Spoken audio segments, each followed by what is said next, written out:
So you're saying, and we'll mention Hamas as well, but you're saying that Israel's actions in Gaza, they are acts of genocide, they are war crimes.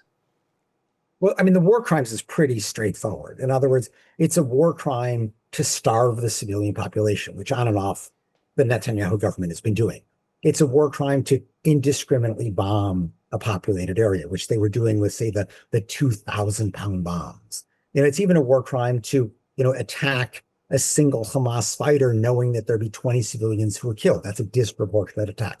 I mean, there are many, many examples like this of people who are shot because they enter a zone without any warning. Even the killing these days of, people who are desperately trying to get food and they show up at a distribution center and are shot. So there are plenty of war crimes. The genocide point, I think, that tends to be more contested. And genocide requires two elements. On the one hand, an act, on the other hand, intent. The acts can be large-scale killing, and certainly let's call it 35,000 civilians killed, far exceeds, say, the 8,000 killed at Srebrenica, which was already found to be genocide. The other route to genocide is creating conditions that are unsuitable to life, and that's what the entire starvation and deprivation strategy is about. So the real issue comes down to intent. And, was their intent to destroy in whole or in part the Palestinian population? And there are some, statements by senior officials that are clearly indicative of that.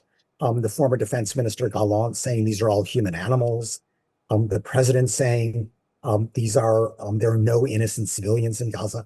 So these are indicative of genocidal intent, but much of the intent will be drawn from the conduct.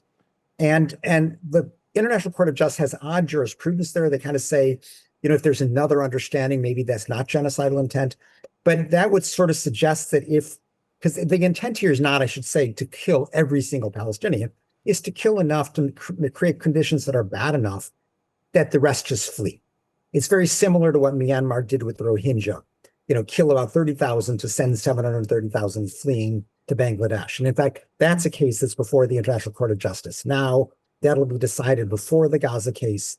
But I suspect that will be found to be genocide, and what Israel is doing in Gaza will be found to be genocide too. That genocide is not just the final solution. It's not just kill everybody you can. It also can be a means to an end. It can be kill enough to try to force everybody else out. And that, I think, is what Israel is doing in Gaza. And just to get on the record too, obviously you would see Hamas action on October 7. That's a war crime too, right?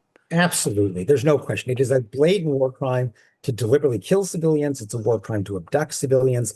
And a basic rule is war crimes by one side do not justify war crimes by the other. Okay. That's true both ways.